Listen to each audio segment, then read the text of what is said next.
E agora, falando em jornalismo, ele está aqui, Felipe Caetano, trazendo notícias para a gente, né, Felipe? Cláudio, boa tarde para você. Oi. Pois é, a gente mandou o Otávio Baldin lá para o Maranhão, está participando de toda a cobertura dessa grande festa lá e as informações, é claro, no TJ Aparecida. Uma ótima tarde para você, boa tarde para você de casa também, que acompanha a gente nessa tarde gostosa de sexta-feira, semana acabando.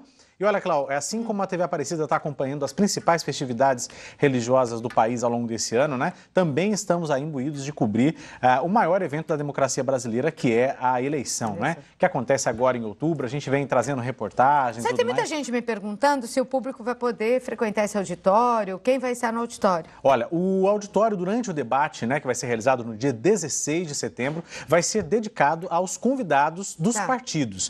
E além, é claro, de alguns convidados da TV Aparecida, autoridades, tanto da igreja quanto autoridades políticas também do país. Porque é muita gente, né? Não dá para colocar todo mundo no auditório. Ser aberto, apesar da gente ter um auditório bem grande, não cabe todo mundo. Tá certo. Então, o que acontece? Você que está em casa, que tem vontade de assistir, vai assistir pela TV, vai acompanhar toda a cobertura ao longo de todo o dia e também antes e depois do debate, é claro, o grande debate às 9h30 da noite, tá bom? Então, não tem convite, não tem como as pessoas virem assistir, só mesmo em casa. E por falar em eleições, Cláudio, você sabe que existem várias regras para propaganda nas ruas, né?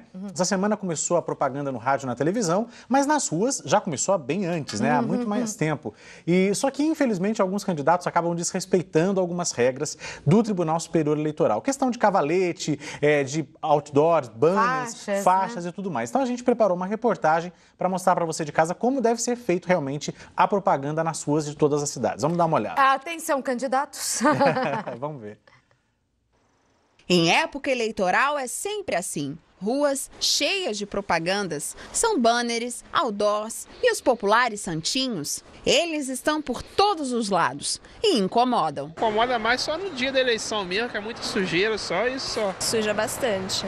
Eles não se incomodam depois de ir lá retirar tudo aquele lixo, né? Placas, tudo isso.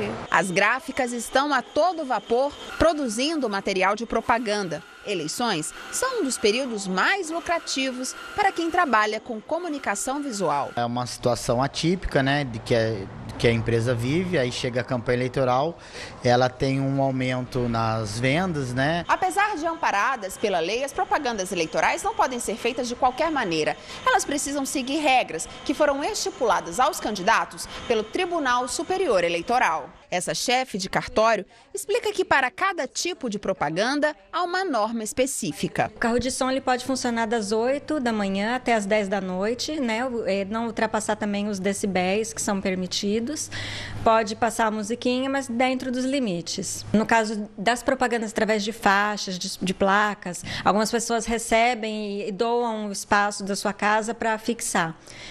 Algumas pessoas não entendem que a placa tem que ter 4 metros quadrados. E acabam juntando, às vezes, 2 ou 3, porque ganhou do candidato, quer colocar todas, e somadas, elas ultrapassariam essa dimensão de 4 metros quadrados. Os cavaletes, tão comuns pelas ruas, também têm regras rígidas, que precisam ser respeitadas. Nós tivemos que retirá-los porque jardins, perto de postes, praças públicas, não pode colocar. Quer dizer, nos outros locais pode, desde que não fique atrapalhando a passagem dos pedestres. Pelas ruas, não é difícil encontrarmos material de propaganda em lugar inadequado, atrapalhando o trânsito ou em canteiros públicos. Veja só esse cavalete, bem no meio de um cruzamento. Nesses casos, a população pode e deve ajudar a fiscalizar, denunciando as irregularidades junto ao TRE. Então, nós temos um sistema chamado Denúncia Online, tem tanto no site do TSE como do TRE São Paulo. Através desse sistema, a pessoa vai registrar a ocorrência, informar o endereço completo e, se possível, anexar inclusive a foto do local e da propaganda, porque às vezes eles retiram depois, né, e a gente não tem mais como provar. Né? E o endereço também é importante para a gente poder fazer a verificação no local.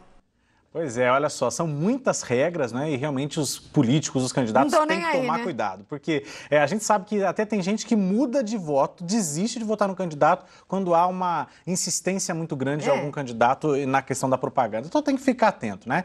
E só para relembrar, então, dia 16 de setembro, o debate entre os principais candidatos à presidência aqui na TV Aparecida, a partir das 9h30 da noite. Você, é claro, não pode perder, né? Cláudio, hoje é sexta-feira, para a gente terminar a semana bacana, de uma forma bem positiva, né? É uma história muito legal de esperança que vem lá da Indonésia. Olha, é história de filme praticamente, viu? Com certeza vai virar filme depois, Você sabe que em 2004 teve o tsunami que devastou a Indonésia, provocou milhares de mortos, centenas de desabrigados. E você sabe que agora, essa semana, há mais de 10 anos após o tsunami, uma família reencontrou um filho que tinha sido arrastado pelas águas do tsunami. Olha só que coisa bacana. A gente vai ver as imagens desse reencontro muito emocionante dessa família da Indonésia. Olha só, é um menininho, né? Que havia sido levado pelas águas. Inclusive, olha, a mesma família já havia perdido a filha, uma outra criança também na época, com 4 anos, e reencontrou alguns meses atrás, e agora pela segunda vez. E teve um outro reencontro também de uma garotinha um pouco maior. Que prazer que dá, que alegria, e que prova que Deus existe, né? Não é? Depois de 10 depois anos. de 10 anos, algumas famílias reencontrando. Nossa, você já imaginou a emoção? Como foi o reencontro? Estava onde essa criança? Esse garoto havia sido adotado, não é? Por uma outra família. Porque apareceu em outro lugar. Ele apareceu em outro lugar, tinha sido arrastado, não tinha ninguém, então várias famílias lá no país. Mas como reencontraram ele? Acabaram descobrindo, acho que talvez pela própria polícia local ou por informações lá do governo, né? Porque deve ter foto dessas pessoas desaparecidas que num outro caso reconheceram, exatamente, a família que perdeu. E aí houve uma sintonia muito grande entre as duas famílias, a que adotou e a outra, porque é 10 anos também, né, Cláudia? Conseguiu criar a criança praticamente como se fossem filhos deles mesmos, né?